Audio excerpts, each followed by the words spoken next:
Good evening, everyone out there. My name is Dr. Kevwe, and it is with all pleasure that I welcome you to your number one health show on West African TV.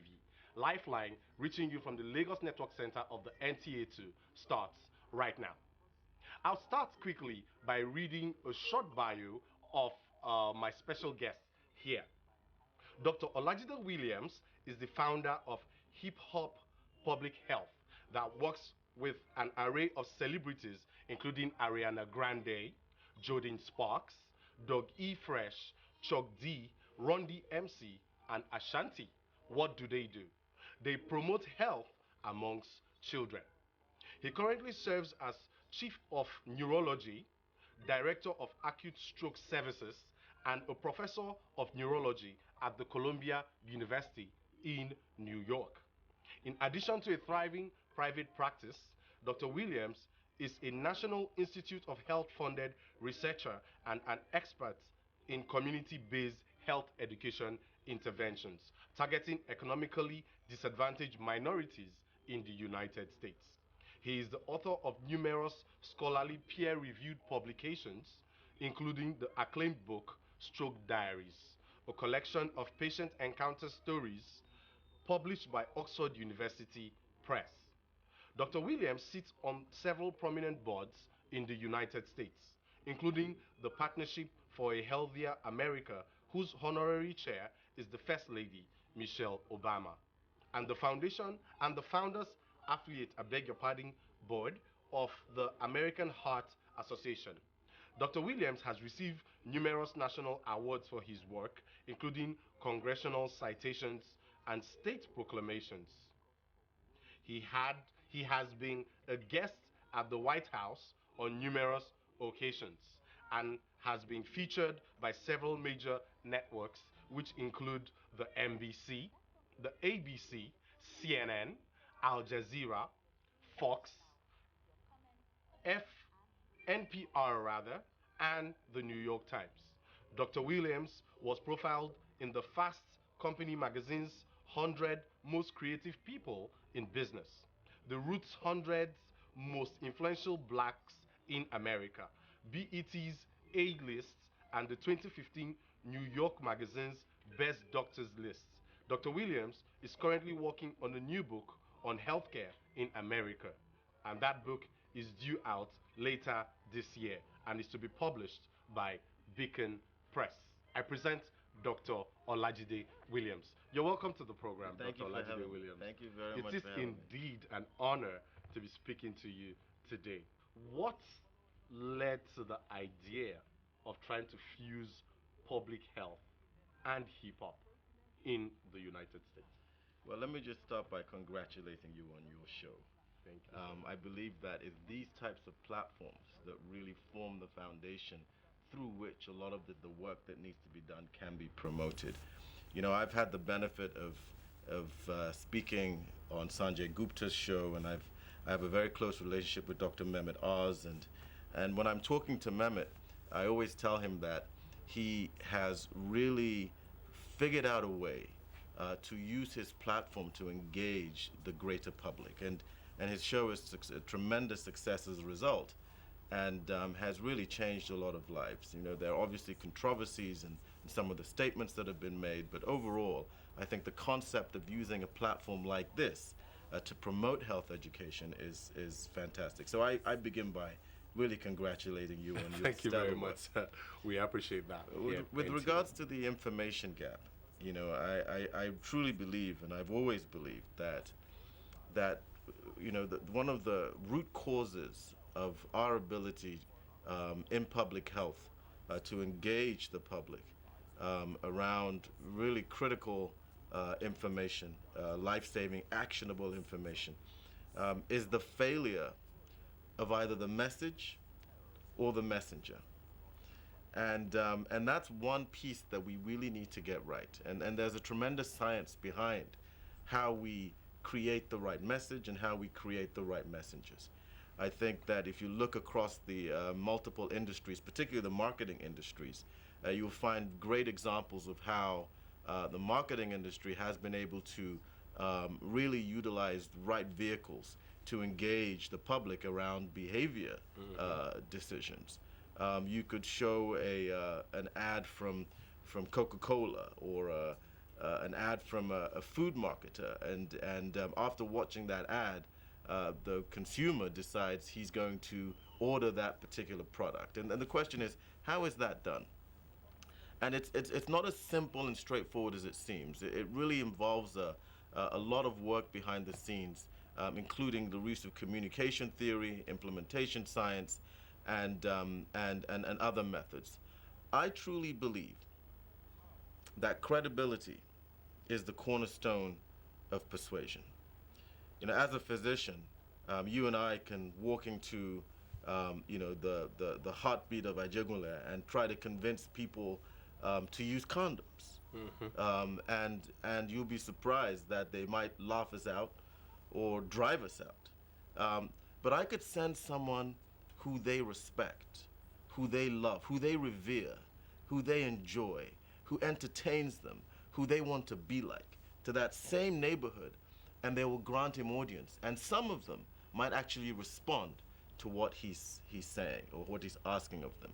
So I think we need to apply these principles within the healthcare field. I think the healthcare sector has lagged behind in our ability to leverage what works in our quest to promote knowledge of really life-saving skills among the public.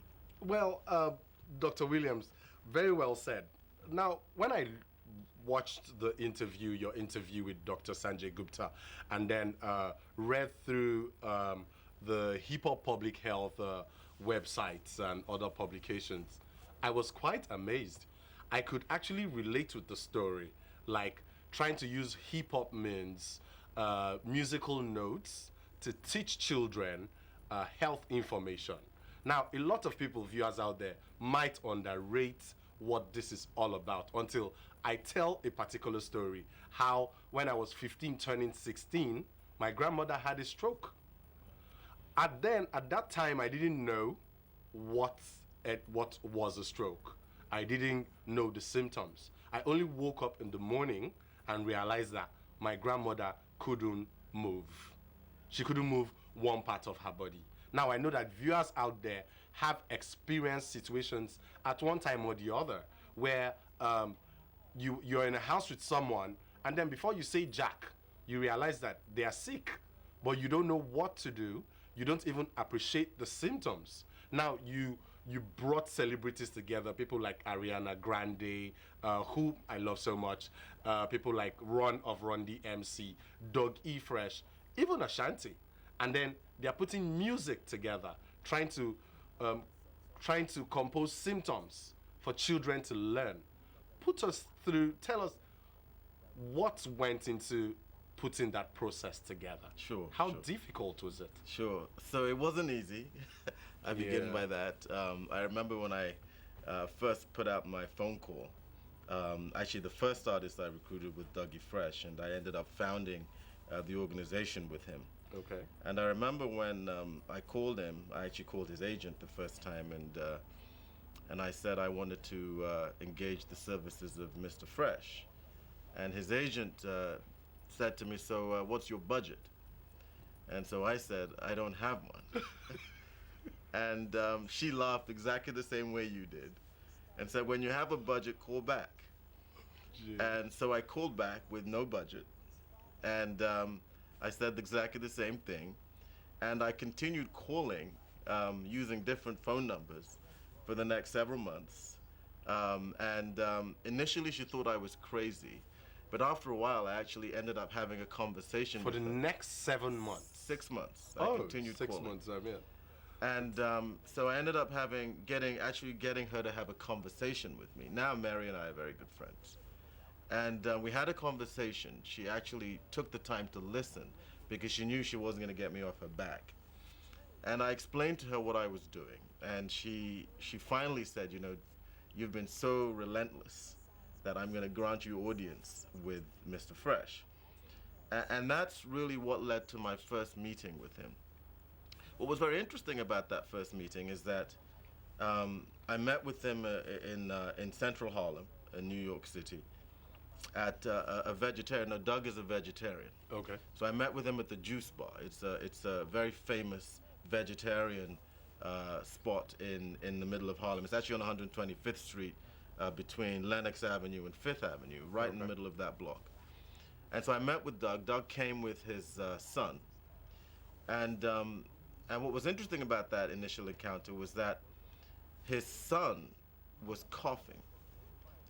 So I was sitting opposite Doug and his son, and all that I noticed was that his son kept coughing. And you know, I just went into physician mode, and I forgot completely about why I was there. I was just concerned about why his son kept coughing. And so, you know, Doug wanted to talk about why I was there, but I wanted to talk about why his son was coughing.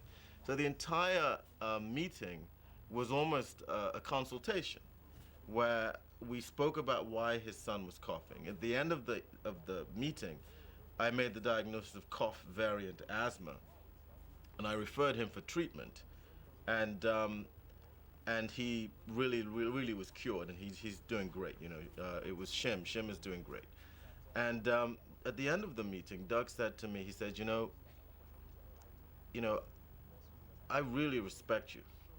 He said, because you came here with an ask, and you were more concerned about my son than the ask. And that tells me who you are. And for that reason, I'm gonna help you on this journey.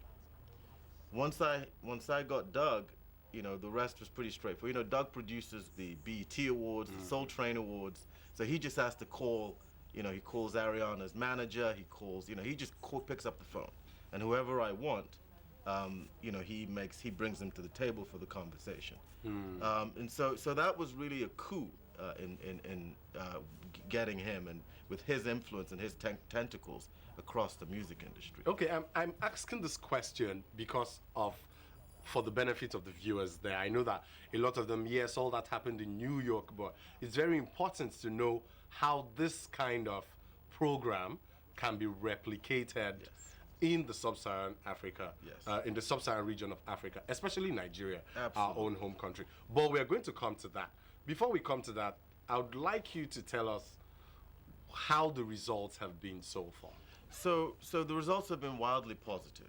You know, a lot of people don't know that music occupies, and I'm a neurologist, and one of the reasons that I'm attracted to music is because of its powerful effects on the brain. You know, music occupies more areas in the brain than language. You know, music is localized across both hemispheres in multiple areas, and it has incredible effects on memory and learning. You know, you can remember exactly what you were doing when you first heard a particular song with incredible clarity. And it really potentiates memory. So music was the ideal vehicle. So what we did was that we built programs using music, and hip hop is particularly adapt to this because of its use of rhythm and rhyme. And so we began building symptoms of different conditions into a hip hop framework. And what we found is that the information is absorbed, it's retained, and it's used by those who are exposed to our interventions. Just as an example, we've had several young children saving the lives of their family members because they're the ones who recognize the symptoms that grandma or grandpa is having. They're the ones who convince their mother or their father or their grandparent that this is the diagnosis that you might be having, and I think you need to get to the hospital quickly. And so we're finding young children as young as 9 years old who are exposed to our hip-hop programs making these calls in their own homes when their loved ones are exhibiting certain symptoms. That is just an example of the power of this program. And we've published numerous of peer-reviewed articles on the effectiveness of our approach. Nigeria is the perfect place to replicate this. And I believe it's already being done. You know, I've been having conversations with people like Dr. Biondo Ogumbo, who's really at the leading edge of some of the stroke action that's occurring in this country. I'm a member of the Nigerian Reference Group for Stroke. Okay. And as you know, I trained here in Louth, so I have very great affection for Nigeria. But Nigeria is the best place to launch this type of strategy on the continent, because if you win Nigeria, you win Africa. And who has the biggest entertainment industry on the continent? Who has the third largest film sector in the world? It's Nigeria. And so if we can engage our artists around this entertainment education framework, we will not only change the way, health information is delivered to the far reaches of our most desperate communities, but we will also change the way that is diffused across Africa. Exactly, exactly. Viewers and friends out there, I hope you've been listening with keen interest. How wonderful will it be for a child in your house to be able to identify that grandma can no longer move the arms or legs, and this is possibly this, or grandma is choking and this is possibly this, and then they call you? Well, we'll be asking Dr. Olajide Williams more, and we'll be getting down to some specifics, but stay with us while we go on a short break. We'll be right back. Ladies and gentlemen, my name is Doug E. Fresh, and I want to know how many of y'all feel healthy, how many of y'all feel positive out there. Well, right now, what we want to do is we want to get everybody together all over the world as we get this thing started, something like this. Come on. This album, Songs for a Healthy America, is a collaboration between Hip Hop Public Health and the Partnership for Healthy America. It is very unique and, in my mind, groundbreaking, because it brings together the most unlikely of groups. It brings together physicians with academics, with other health professionals, public health experts, and a community of children around very notable stars from across the music industry to put together a compilation album that's focused on physical activity. Getting this into school systems, getting this into kids' lives, more integrating that kind of activity, the joy that comes from music and dancing, I think is just going to have an overall positive impact. And we need that right now with an epidemic obesity levels going through our country. Dr. Oz, what's up, Dr. O? Time to get involved, let the whole world know. Just the other day, they see me on the show, didn't know I had style, didn't know I had flow for sure. I'm not sure average doc could exercise with hip-hop. It is one of the great honors of my life to be working with Hip Hop Public Health. This is a group that is changing the world. They're being the change we want to see. And by getting kids to think about their bodies in a whole different, cool way, it's going to change the world. Gotta hit the gym. Never thought a cardiac surgeon. A neurologist. We'll talk exercise. Not politics. You only got one life to live. Live healthy, that's what it is. Let's go! I've always wanted to be a part of something like this that really speaks to kids. It has such a positive message. You got the music, you have the great artists, got hip-hop, public health, and the Partnership for Healthy America all involved. And I think that this is the start of something really, really big. Well, I'm talking to Dr. Olajide Williams, a professor of neurology based in New York and the founder of Hip Hop Public Health. Now, Dr. Olajide, let's get to some specifics. What are some of those symptoms, starting from stroke, because you're a neurologist? We're going to go to other diseases, because when I read some of the materials, I saw that your artists decided to take it into obesity and other public health concerns. Yes. So let's talk about stroke, so that viewers at home can identify, just like I did when I was turning 15 on 16, when my mother had a stroke. So what are some of the things that people, parents are watching and they want to, okay, what will my child hear in that song that will make my child identify that granny is having stroke, even if they say God forbid, I know. So we like to use acronyms. Acronyms are easy to remember, mnemonics. And there is a very commonly used acronym called FAST, F-A-S-T. And this really captures about 80% of the stroke symptoms that you're most likely to see. So F stands for face. So if the face, one side of the face is drooping down, or the face doesn't look symmetric, and it's twisted, then that could be a sign of a stroke.